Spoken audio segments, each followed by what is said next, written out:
tarde a todos, agora gravando.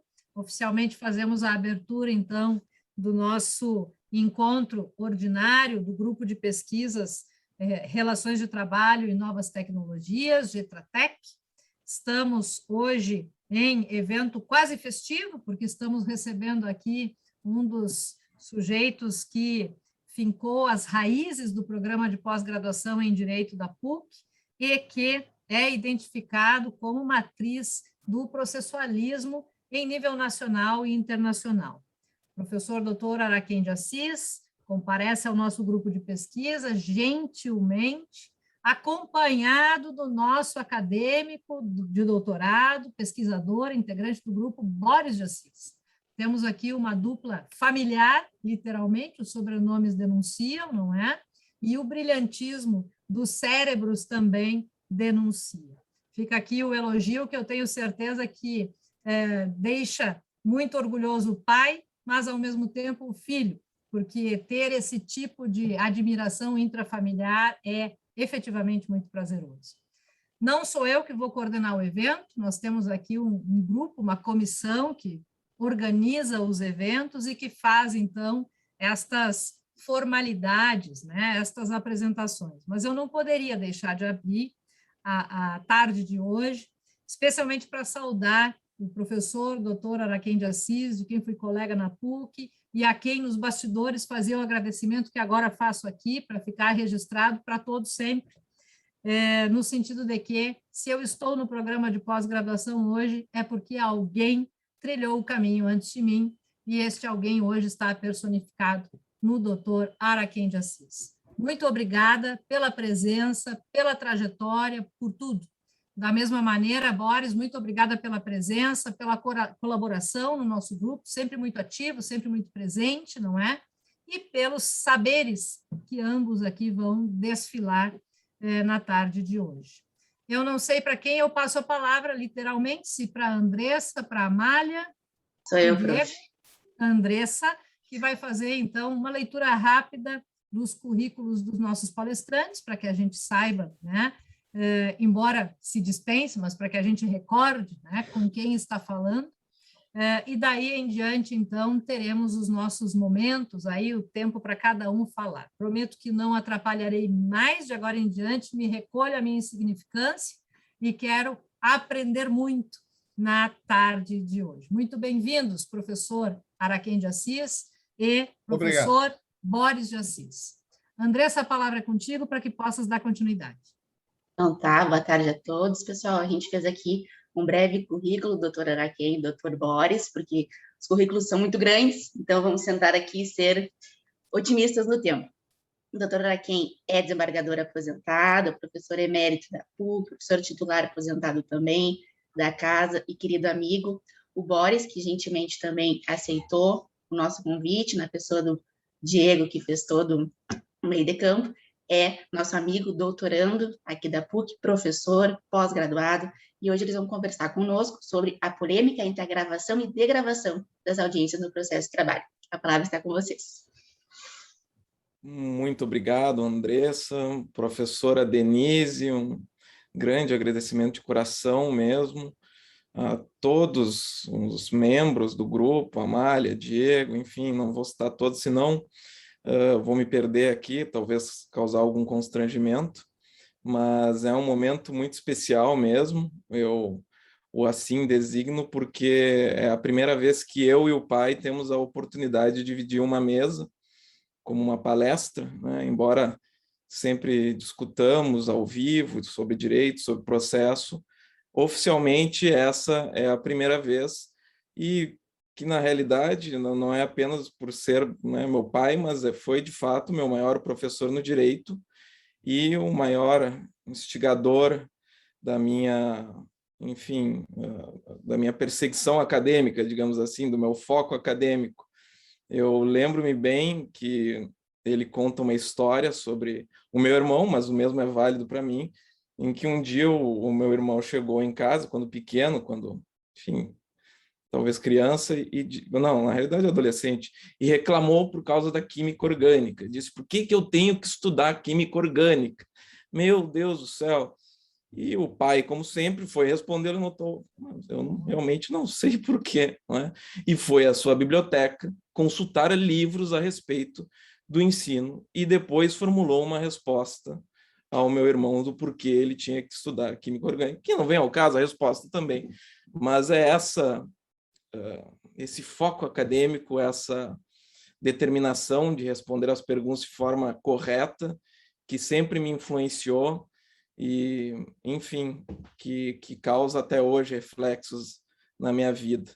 Mas aqui nós vamos expor brevemente, eu vou fazer uma introdução sobre o tema antes de passar a palavra a quem eu tenho certeza que querem escutar, porque aqui temos muitos colegas de doutorado, devem estar cansados de me ouvir falar, mas nós vamos falar brevemente sobre a recente polêmica que se instaurou no TRT4 a respeito da necessidade ou obrigatoriedade de degravação ou transcrição das audiências gravadas por meio audiovisual. Não é? Aqui nós temos um problema que é clássico no processo do trabalho. Nós sempre focamos, ao menos em tese, a prova no processo de trabalho, na oralidade, na prova testemunhal. E, pela oralidade, nós cunhou-se todo o processo laboral como conhecemos, a partir de premissas de que houvenda, não é?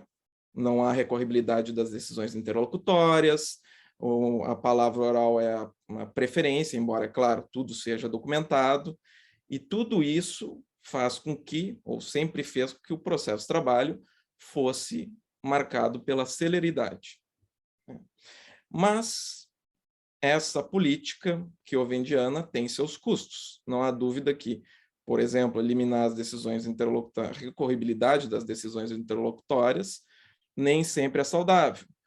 E agora nós nos deparamos com um problema similar. E explico por quê. Bom, com a pandemia, é claro, todos sabemos, começou-se a fazer as audiências de forma virtual e gravá-las por meios audiovisuais. Antigamente pelo Google Meet, hoje pelo Zoom, ao menos o Tribunal Regional do Trabalho da 4ª Região, mas todas gravadas. E determinados magistrados de primeiro grau entenderam que com a gravação audiovisual e o seu registro em uma plataforma da Justiça, seria desnecessário transcrever os depoimentos tanto das partes como das testemunhas. Bom, isso foi alvo de resolução do Conselho Superior da Justiça do Trabalho e também da controvérsia que surgiu com um acórdão que anulou uma sentença por não ter transcrito, né, no corpo do processo, na ata de audiência, os depoimentos das partes e também os depoimentos das testemunhas. Bom, e aí que entra justamente a influência que eu digo que o pai tem diariamente na minha vida. Como sempre, um dia fomos almoçar, eu fui almoçar com ele, na casa dele, sentamos na biblioteca, como costumeiramente fazemos, e eu disse, não é possível, todos estão olhando isso sob o aspecto errado, né? E expliquei todas as minhas razões, e, enfim, depois de um debate, chegamos à conclusão de que concordávamos a respeito. E isso não é um problema essencialmente jurídico. Não essencialmente. É um problema de política judiciária.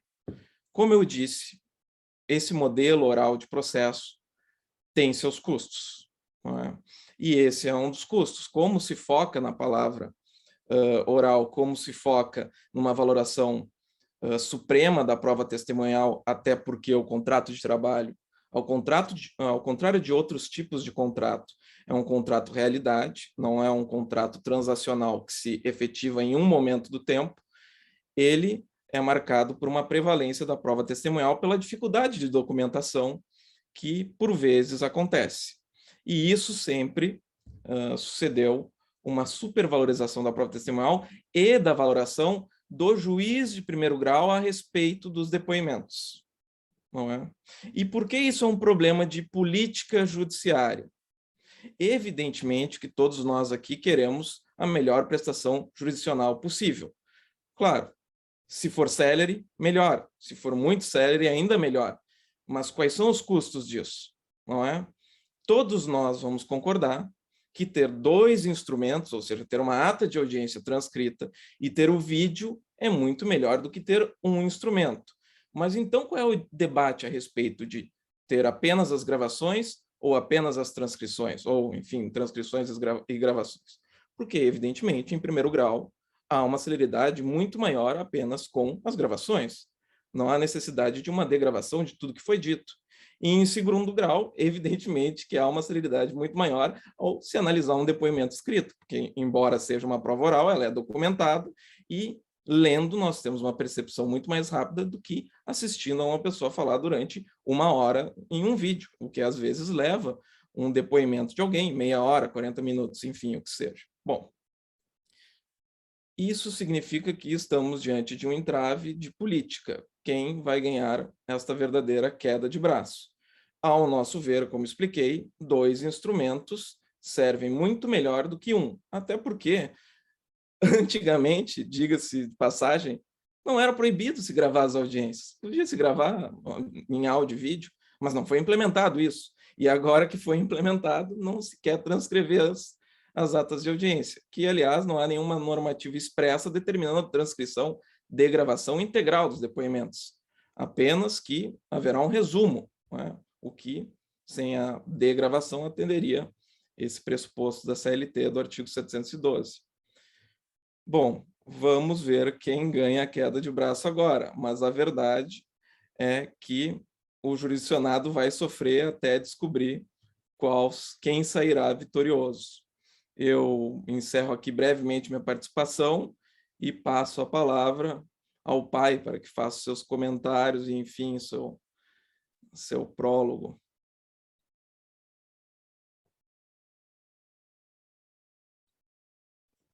Muito boa tarde a todos. Em primeiro lugar, agradeço com muita ênfase o convite e a saudação carinhosa e generosa da professora Denise, que muito me distingue, uma distinta colega, tínhamos aula nos mesmos períodos, então nos encontrávamos na sala do professor e aí tivemos um fraterno e inovidável convívio. Saúdo também os integrantes do grupo de pesquisa, assinalando a importância que tem essas discussões livres no ambiente acadêmico e que, indubitavelmente, através delas, não só se adquire conhecimento, como também se progride no que tange à modernização e ao esclarecimento das ideias. E é claro que registro também a oportunidade singular de participar desse grupo de pesquisa com o Boris. Pois bem, as pessoas da minha geração leram Lusíadas de Camões. Por sinal, fiz análise sintática sobre o texto de Camões e adianto que era uma análise dificílima pela construção que fazia o autor da língua portuguesa. Mas sempre me impressionou uma passagem. Posteriormente, recebeu ela alguma difusão, que é a passagem do Velho do Restelo, que amaldiçoava quem primeiro pôs vela ao cepo ao ver as caravelas portuguesas zarparem do Rio Tejo rumo ao desconhecido. Não podemos, e convido principalmente os jovens acadêmicos, a endossar a atitude do Velho do Restelo. A história da pessoa humana é e sempre será uma história de superação, em todos os sentidos, inclusive o físico e, principalmente, o tecnológico. E como era o processo nos albores daquele século marcante? Bom, já era relativamente parecido com o nosso, ou pelo menos com o processo dos autores e processualistas da minha geração. Ou seja, era um processo escrito. O suporte era o papel. A escrita era manuscrita.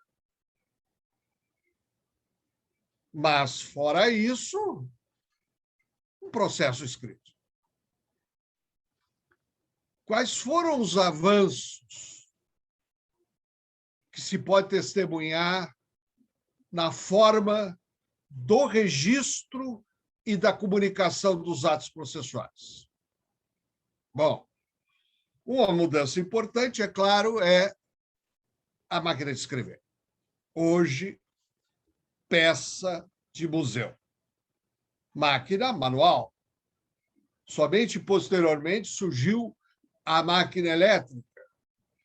Um passo adiante ainda foi a introdução de corretivo.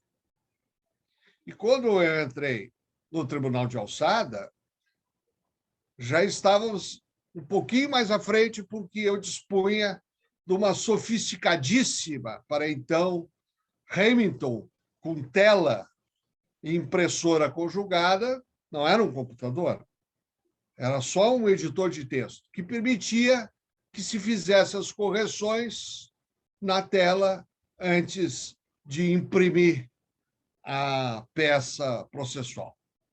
Convém não esquecer que, nesse meio tempo, havia cujo, principalmente para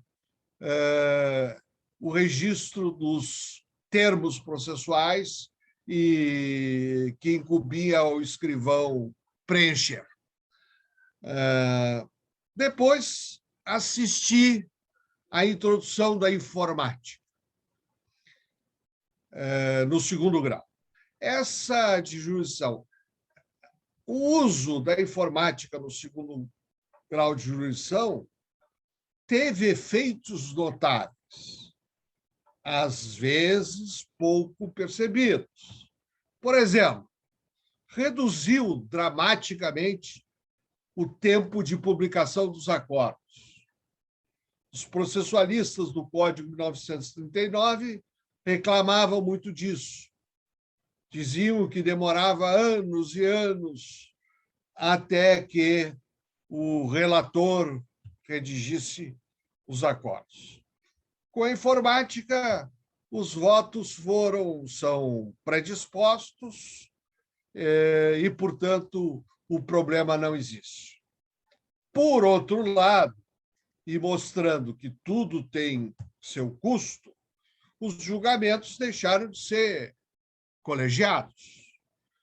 Na verdade, é um julgamento singular fiscalizado, porque o processo só entra em pauta depois que os integrantes da sessão de julgamento tenham aposto ou a sua concordância ou a sua divergência, e a lei do menor esforço, logo chegaremos a ela, recomenda concordar em vez de discordar.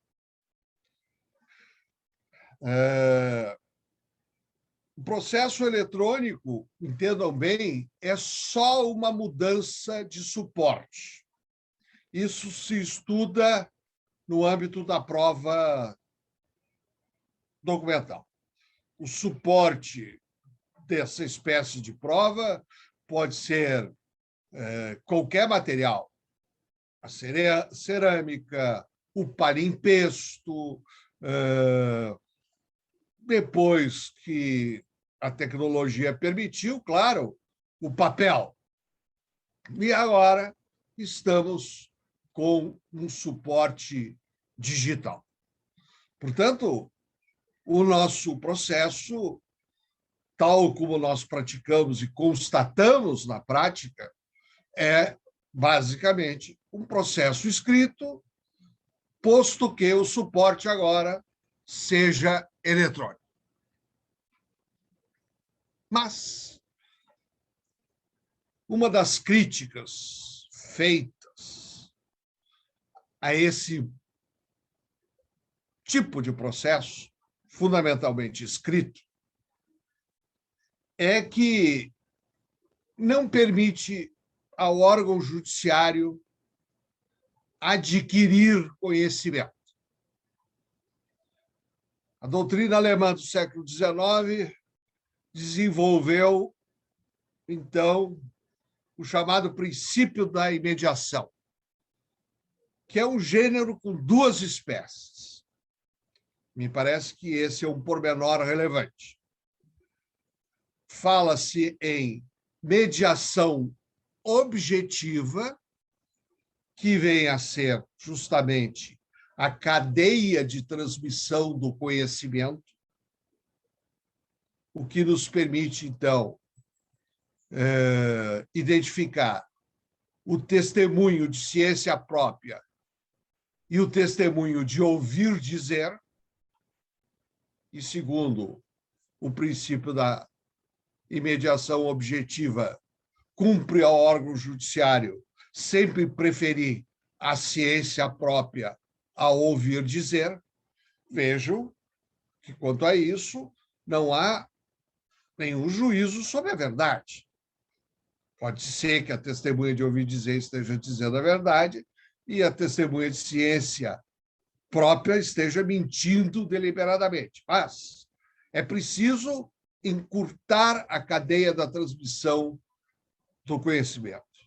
Convém o contato direto. E aí surge o segundo aspecto, a segunda espécie, que é o princípio da imediação subjetiva. Sustenta-se que é preciso que a pessoa investida na função judicante tenha contato direto com a prova. Ou seja, que olhe nos olhos da testemunha, olhe nos olhos da parte, olhe nos olhos do perito, e, se for o caso, embora a minha já longeva experiência profissional, eu só tenha participado desse meio de prova uma vez, meio de prova praticado segundo os cânones da lei processual, ou seja, escrivão, peritos, partes e advogados. Ou o juiz faz uma inspeção in situ, ou seja, se desloca do seu local de trabalho até o local dos fatos para verificar a disposição de coisas e pessoas. Chama-se inspeção judicial. Esse é um dos ingredientes da chamada receita da oralidade, mencionada pelo Boris antes. É que, quando se estabelece o chamado processualismo científico na Alemanha, logo importado pelos italianos, e nós, do Brasil, recebemos essa importação através de um autor italiano chamado Giuseppe Chiovenda, o processo escrito, notem, tal como era documentado no início do século passado. Chiovenda morreu em 1937. Escreveu isso em 1904. Portanto, há mais de 100 anos. Dizia ele, olha, processo escrito não é bom. Precisamos voltar às origens, ao processo romano, ao processo germânico, e introduzir formas orais de aquisição do conhecimento. Então, a receita da oralidade, que empolgou a doutrina brasileira na elaboração do Código de 39, muito mais do que ao tempo do Código de 73, era complexa, envolvia a proibição de recorrer separadamente das interlocutórias, mas, fundamentalmente, ela exigia esse contato, ou seja, o princípio da imediação seria essencial a um processo sadio que produzisse, tanto quanto possível, as soluções justas. Não se pode absolutamente tirar razão a essa parte da oralidade. Já é mais discutível, por exemplo, a irrecorribilidade das interlocutórias. A meu ver, sempre defendi isso desde a primeira edição do Manual dos Recursos. O atual sistema de cabimento do agravo dos casos previstos em lei é o melhor, ao contrário da receita do CPC de 73, que era a irrecorribilidade plena, compensada com uma tramitação tão dispendiosa e demorada do agravo em primeiro grau, que imaginava o professor Buzaide, que concebeu isso, que o processo terminaria antes que o agravo subisse ao tribunal. O agravo é o recurso tradicional do direito no uso brasileiro para as interlocutórias. O que nos é dado perguntar, antes de mais nada, é o seguinte: o estado atual do registro e da comunicação dos atos processuais por via eletrônica, inclusive o registro de imagens e de sons, afeta consideravelmente o princípio da imediação subjetiva? Bom, nós chegamos a esse estágio, ou seja, fazer audiências para coletar a prova oral num ambiente unicamente virtual, por um fenômeno inesperado que foi o coronavírus, a pandemia do coronavírus. Isso precipitou algo que, a meu ver, era inevitável, a não ser que se adotasse a perspectiva do velho do Restelo. Não, o juiz precisa ver fisicamente a testemunha à parte. Tá? Eu sei que no processo do trabalho há problemas específicos, porque nem todas as testemunhas, e muito menos todas as partes ativas, têm acesso a equipamentos de informática. Mas já o Código de Processo Civil, né, prevê que esses equipamentos sejam disponibilizados na sede do juízo. Aí alguém perguntará, muito sensatamente, bom, mas se a parte para depor precisa se deslocar até a sede do juízo, por que não na presença do juiz? Tá? Por que tem que ficar fechada numa sala falando por uma câmera? Bom, isso é uma questão, claro, que hoje é respondida em nome de uma política sanitária altamente discutível, mas que terá uma solução, seja qual for, mais adiante. O que eu posso dizer, fundado na minha experiência, é verdade que fragmentária, pequena, é que o meio virtual ele não prejudica a imediação subjetiva. Fiz várias audiências em arbitragem. As câmaras de arbitragem e menciono aqui apenas uma delas, Brasil-Canadá, de São Paulo, é unicamente virtual, as partes reclamam, uma das partes, geralmente, que não tem razão, reclama muito que quer audiência presencial. Mas realiza-se, sim, a audiência virtualmente e posso lhe testemunhar a todos, tá? Fundado na minha experiência antiga, eu advoguei na Justiça do Trabalho, fui sócio da AGETA, fiz centenas de audiências trabalhistas como advogado, algumas como magistrado de segundo grau. Posso lhes garantir que não se perde nada da imediação no que ela tem de relevante. Ou seja, continua fácil perceber se o depoente está dizendo a verdade, está revelando o que sabe ou está mentindo e está omitindo o que sabe. O que mais importa para o princípio da imediação subjetiva.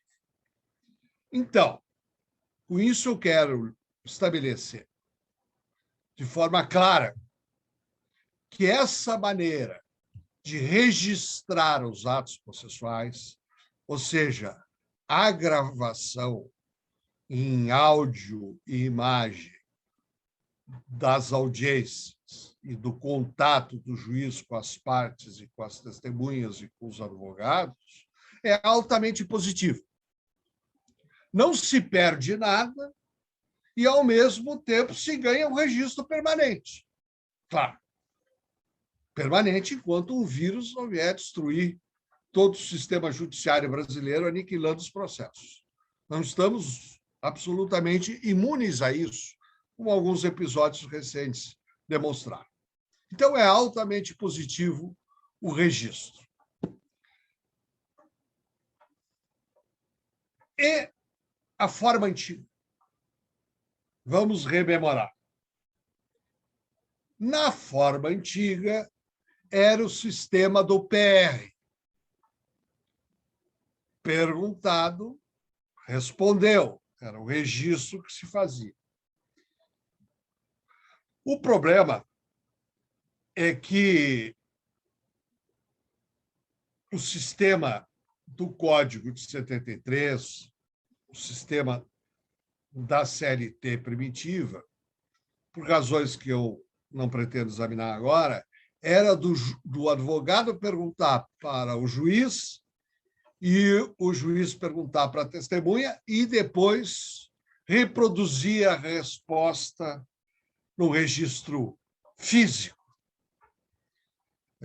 Ora, é evidente que há uma perda nesse registro, senão uma transformação. Eu participei, como advogado, de inúmeros incidentes em que o magistrado deturpava ou não registrava corretamente a declaração feita e se recusava a modificar o que o escrivão registrava. Na época, datilograficamente. Tá? Isso revela que o atual sistema é muito superior. Mas, então, por que o Tribunal Regional do Trabalho da Quarta Região quer que os juízes de primeiro grau, além de disporem do registro contemporâneo em áudio e imagem, quer que faça as transcrições, simultaneamente, as transcrições na forma antiga. Aqui entra, como eu já havia anunciado, a meu juízo, a lei do menor esforço.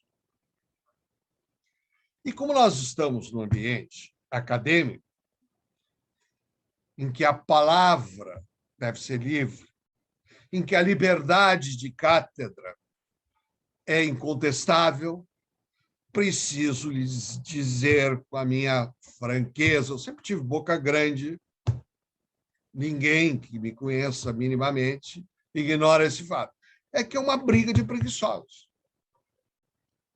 Ou seja, transcrever os depoimentos na ata dá trabalho.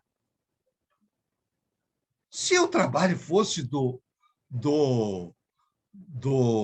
serventuário, ainda se resolveria. Mas o problema é que o trabalho também é do juiz e da juíza. Então, não querem ter esse trabalho. Do ponto de vista do tribunal, é pior. Porque não querem os assessores dos magistrados, esses auxiliares que são decisivos nas causas e nos julgamentos e que não são mencionados no Código de Processo Civil. O processo civil menciona o contabilista do foro, o escrivão, o oficial de justiça, mas o mais importante, e o escrivão já foi o mais importante, que é o assessor, não é mencionado. Bem, havia um artigo numa das versões do projeto, depois convenientemente suprimido. Digo mais, o nome, a identidade dos assessores nos diversos gabinetes é um segredo de Estado. Ninguém sabe, ninguém pode saber. Se isso condiz com o sistema republicano, está lá. Mas então, os assessores recebendo o processo instruído do primeiro grau não querem perder 1 hora, 2 horas ouvindo os depoimentos para conferir se o juízo de fato formulado pelo juiz de primeiro grau, digamos assim, se há ou não há prova de que houve prestação de serviço extraordinário, qualquer coisa do gênero, se a prova realmente corrobora essa alegação de falta. Então, é uma briga de preguiçosos. Quem ganhará? Bom, isso está a se ver. O Conselho Superior da Justiça do Trabalho irá aprovar uma resolução tornando facultativo a transcrição em primeiro grau. A meu ver, não é uma solução satisfatória, porque não resolve o impasse. É preciso obrigar ou desobrigar a tal transcrição. E é claro, como está no artigo que escrevemos Boris e eu, e foi publicado no Consultor Jurídico, a meu ver, sempre 2 instrumentos ou 2 ferramentas são meios melhores de se adquirir conhecimento. Agora, se eu tivesse que escolher uma, escolheria o arquivo de imagens e de sons. Porque essa é a contemporaneidade e ninguém detém o processo. Ou algum dos integrantes do grupo de estudos aqui presente pretende se comunicar com seu vizinho mediante sinais de fumaça. Me parece que o celular resolve melhor esse problema. Mais até que o telefone fixo. Então, é sempre preciso olhar o futuro, mas temos um problema prático. O assessor não vai olhar o arquivo. Bom, até um pretexto quanto a isso. Encontrarão vocês inúmeros julgados com a afirmativa de que o juiz de primeiro grau é o destinatário da prova. Isso não é absolutamente verdade. No nosso sistema jurídico de revisio pro instância, o destinatário de qualquer prova é tanto o primeiro grau quanto o segundo grau. Compete ao TRT, compete aos tribunais de justiça e aos tribunais regionais federais, se for o caso, revisar o juízo de fato. Nem sequer o órgão de primeiro grau tem a exclusividade da produção da prova. Poder-se-ia dizer, nos livros antigos, isso é dito por todas as letras, que o juiz de primeiro grau é o único órgão de produção. Não é mais. O artigo 938 do CPC, por exemplo, permite que a prova seja feita no próprio tribunal. Aliás, quer que seja feita, e só por exceção no primeiro grau. E isso é muito antigo.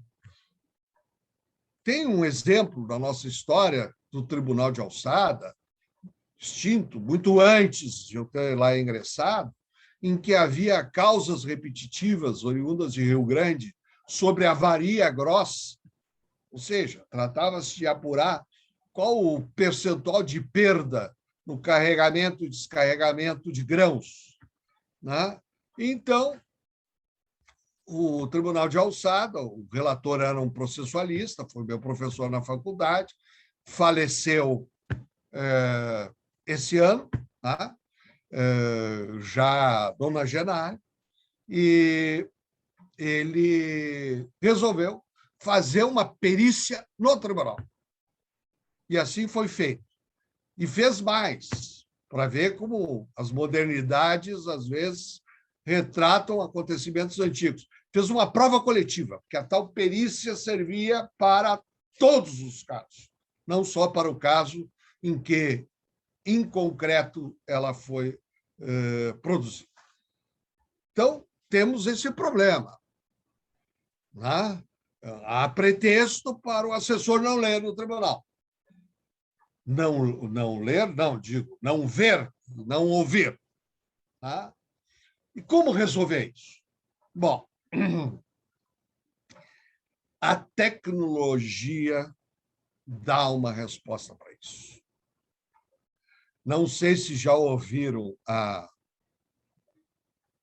expressão, tá? O Boris, qualquer outro, pode me corrigir na minha pronúncia horrível, mas já ouviram a expressão visual law. Em síntese, através da inserção, justamente porque o documento é eletrônico, é possível, nas petições, isto é, digamos, no recurso ordinário, inserir a imagem e o som. De modo que, ao abrir o arquivo e supostamente percorrer essas páginas, ao chegar numa determinada passagem em que se critica o juízo de fato do primeiro grau, lá disse o juiz, o reclamado não prestou horas extras. Ao chegar nesse ponto, diz o advogado do reclamante, está errado, disse a testemunha tal. Pum! E o depoimento salta na cara do assessor. Síntese é isso. Dentre outras coisas, claro, a visual law. Então, em síntese, para finalizar, porque já vai longa essa peroração, o que vocês observam? A meu ver, pelo menos. Primeiro, o progresso tecnológico é ineludível. Progresso tecnológico não nos traz perdas, nos traz ganhos. E se surgem problemas como esse, até trivial, de constranger o assessor a ouvir e ver o depoimento que desmente o juízo de fato, bom, também é solução tecnológica para isso. Eis o futuro. Agradeço a todos, creio que me entusiasmei e falei demais, mas me ponho à disposição para os debates. Obrigado. Muito bem. Parabéns, professor Araquém de Assis, parabéns, Boris, Obrigado. pela introdução que fizeste à fala do doutor Araquém.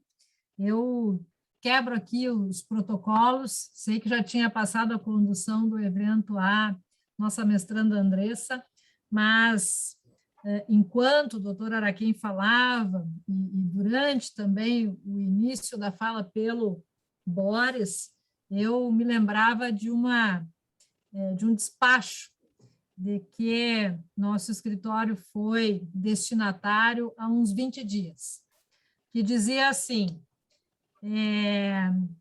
necessária a digitalização dos autos para a subida do feito em grau recursal. Pelo princípio da colaboração, determino a parte que o faça. Eram 17 volumes, doutor. 17 volumes. Então, acho que a degravação entra mais ou menos na mesma linha e temo por despachos nesse sentido. Dado o princípio da colaboração, determino a parte que degrave os depoimentos das testemunhas, etc, etc, etc, e depois, enfim, Professora Denise. O assessor confere. A gente faz e o assessor confere. Sei. Vai perder tempo conferindo, sim, tenho absoluta certeza. Em 100% dos casos. Agora, veja, isso me permite dar uma pequenininha palavrinha sobre o princípio da colaboração. Tá? Em primeiro lugar, tenho aqui os meus queridos integrantes do grupo de estudo uma noção bem nítida, o seguinte: nem todas as ideias novas são boas ideias. E, fundamentalmente, não se deve perder contato com a realidade. Tá? Dou como exemplo, tradicionalmente dava esse exemplo, a história da máquina de vender, a automática de vender refrigerante. Os americanos a inventaram e colocaram, portanto, em discussão como é que se formava o consenso entre vendedor e comprador naquele caso. Foram os alemães que construíram dogmaticamente a compra e venda nesses casos. Tá? Então, uma das tarefas do juiz é não perder a noção da realidade. Em qualquer processo, nos sistemas de civil law ou de common law, né, há desavindos. Porque se não existisse desavindos, não existiria conflito ou lide, e aí não haveria processo.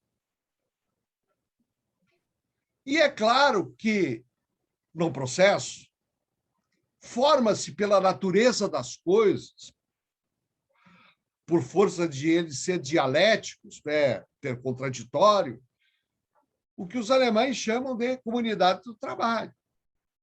Em síntese, o autor pede, o réu impede. O autor age, o réu reage. E o juiz decide. Não há nada no mundo que vá transformar esse esquema.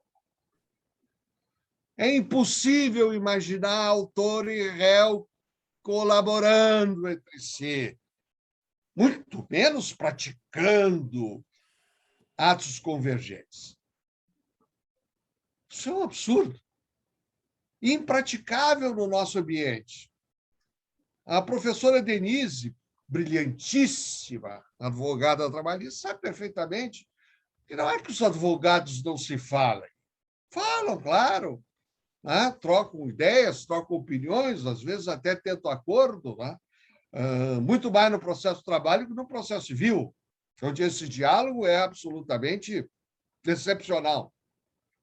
Né? Agora, achar que os advogados das partes vão se comunicar privadamente e dizer assim: olha, quem sabe a gente pratica aqui um ato em conjunto, e que, pior, que isso seja da rotina do processo, é uma quimera. Tá? Então, o princípio da colaboração tem que ser entendido dessa maneira. Cada sujeito do processo no seu papel. O autor pede, o réu impede, o juiz decide. Isso é o processo. Obrigado. Então, a exigência que lhe fizeram é uma exigência absurda, Claro. e pressupõe que haja convergência, né, dos advogados, das partes, nessa transcrição. Né? Bom, eu admito que, nos últimos tempos, há uma tendência que eu considero deplorável de delegação da atividade judiciária aos particulares. Né?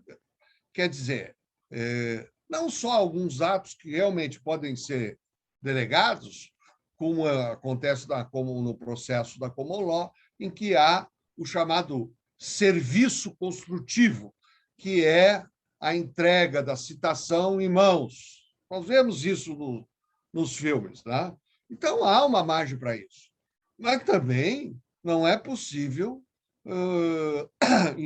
delegar a atividade que é própria, registro dos atos processuais e comunicação, são atividades intrínsecas ao ofício judicante. Quem tem que fazer isso são os servidores da vara do trabalho, lamento. Se for o caso. Não? Já disse que prefiro o arquivo de imagens e áudios. Muito bom. Certamente o meu espírito não foi muito colaborativo diante desse despacho, mas, enfim, né? Vamos adiante. Mais alguém tem perguntas, considerações? Vi que alguns dos integrantes registraram aqui no chat algumas das suas reflexões, se quiserem fazê-la viva voz, senão depois a gente encaminha ao professor Araquém, mas os microfones estão à disposição. Se me permitem, então, gostaria de fazer na verdade, mais uma provocação. Nós estamos, e concordo perfeitamente, que a pandemia nos forçou a adiantar alguns passos que certamente já estariam no futuro do processo do trabalho, do processo civil também, mas a minha reflexão diz respeito à forma de operacionalizar essas gravações de audiências, né? Nós tivemos, em razão da pandemia, a necessidade, pelo menos aqui no Tribunal Regional do Trabalho, e isso veio de informação dada pela própria Natasha, numa das reuniões que fizemos aqui no grupo de pesquisas, houve uma necessidade de adaptação do PJ e-Mídias para que os advogados pudessem fazer o upload de arquivos de mídia a partir dele, né? Porque ele foi pensado para uso de magistrados. A gente sabe que esse tipo de plataforma, ela deve ter alguma limitação também. Uma coisa é um arquivo um arquivo escrito e outra coisa é o tamanho de um arquivo de imagem e áudio. Nós temos audiências que demoram horas, né? Temos possibilidades mil de instabilidades, inclusive no upload. O PJ e-Mídias, ele divide o arquivo em diversos pedacinhos para que possa ser feito o upload. Então, me parece, e eu gostaria da opinião dos senhores, do Dr. Borges, do Dr. Araquém, que talvez as manifestações do Conselho Superior da Justiça do Trabalho quanto à obrigatoriedade ou facultatividade de adoção desse tipo de documentação do meio de prova, elas precisassem antes pensar na operacionalização desse meio de prova. Nós vamos ter, a longo prazo, onde guardar tudo isso, nós temos como garantia a integridade disso. Nós hoje temos uma plataforma que foi adaptada para esse uso, mas que não foi pensada para esse uso. Então, me parece que, num primeiro momento, nós tenhamos que pensar em como fazer para depois determinarmos se, de fato, o faremos.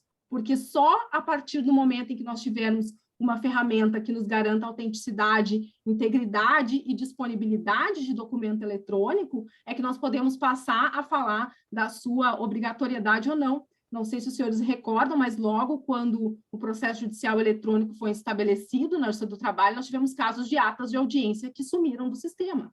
Então, me parece que nós temos que ter uma discussão anterior, não que a discussão sobre a possibilidade ou não seja importante, mas me parece que as autoridades, né, devem se preocupar também com os meios e não apenas com os fins. Eu gostaria só de ouvir dos senhores o que pensam sobre isso. Não há dúvida. atrevo-me a responder desde logo. Não há dúvida que o meio precisa ser flexível para suportar arquivos de qualquer tamanho, o que nos leva a uma consideração muito interessante. Quando a informática começou a se introduzir nos tribunais de segundo grau, ocorreu um fenômeno, e também se introduziu nos escritórios de advocacia, no trabalho diário de cada advogado. Aconteceu um fenômeno curioso, que é o aumento exponencial da extensão das peças. Ou seja, o corta e recorta e o cola propiciava que as questões jurídicas e as questões de fato fossem examinadas da forma extensíssima. Eu me recordo uma experiência no Tribunal de Justiça em que um determinado procurador do Estado tinha uma tese peculiar sobre honorários advocatícios, que eu nem me lembro qual era, e tinha escrito um pequeno trabalho de 80 páginas sobre o assunto, e ao final de cada petição, cada recurso, ele acrescentava, recorria dos honorários e acrescentava aquelas 80 páginas. Então, é vã a tentativa de limitar a extensão das peças das partes. Eu sei que não é exatamente esse a pergunta da doutora Amara, mas lá eu chego lá. É vã. Já se tentou fazer isso. Em França, já se tentou taxar páginas em excesso, ou seja, cobrar custas a maior se o advogado escrevesse mais do que tantas páginas. Já ocorreram movimentos para limitar a extensão. Tudo isso é inócuo, porque há causas simples e há causas complexas, e nas causas complexas a tendência é escrever mais do que nas causas simples. Não há como estabelecer limites a priori. Agora, o processo digital ou eletrônico, ele criou um novo problema, que é a estrutura para receber. A questão versa sobre, em tese, o meio é ilimitado. Há de comportar tudo. Arquivos, uma audiência de 5 horas, sim, já me aconteceu de fazer mais de uma. O arquivo de imagem e som de uma audiência de 5 horas é um arquivo pesado. Não sei como, na linguagem da informática, se chamaria isso. Né? E o sistema tem que comportar. O sistema tem que comportar arquivos pesados de milhões de processos. Teoricamente, isso é possível. Só demanda investimento em infraestrutura informática. É o que me parece. Tá? Também me parece que os tribunais sempre reagirão com algum atraso a isso. Tá? Nunca estão na vanguarda, estão sempre a reboque. Essa é a minha experiência, pelo menos na justiça comum. Tá? Estão sempre a reboque das necessidades que surgem. Tá? Não há realmente o planejamento ou alguma mente brilhante que anteveja esses problemas. Aliás, a pandemia nos colocou nessa situação. Né?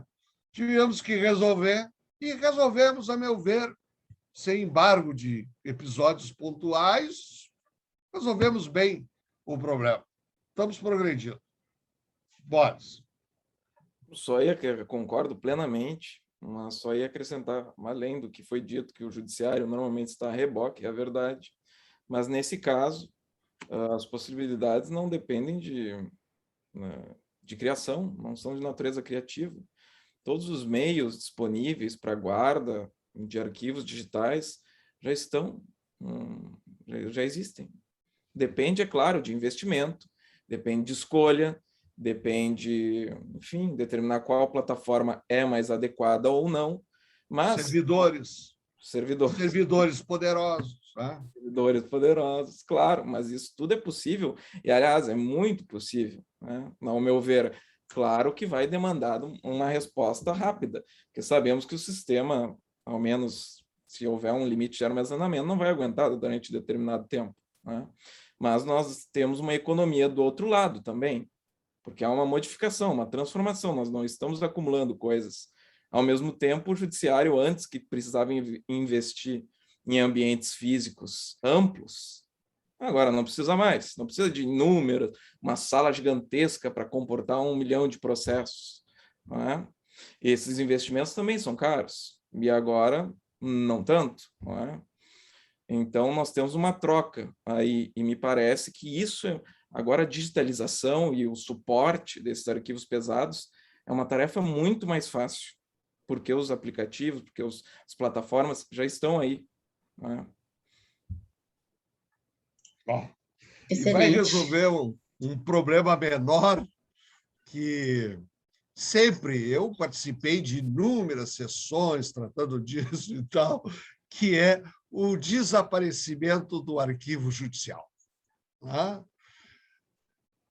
O arquivo judicial era um problema enorme, não só porque demandava crescente espaço físico, como também uma série de medidas contra ratazanas e outras pragas que atacavam os processos ali armazenados. Então, agora tudo será digital. Só Excelente. mudaram as pragas, doutor. Agora é vírus, hacker, mudou o nome da praga, mas continuamos tendo que cuidar dos arquivos. E realmente temos que ter muito cuidado com isso, porque o meu maior temor é justamente o desaparecimento puro e simples de todos os arquivos.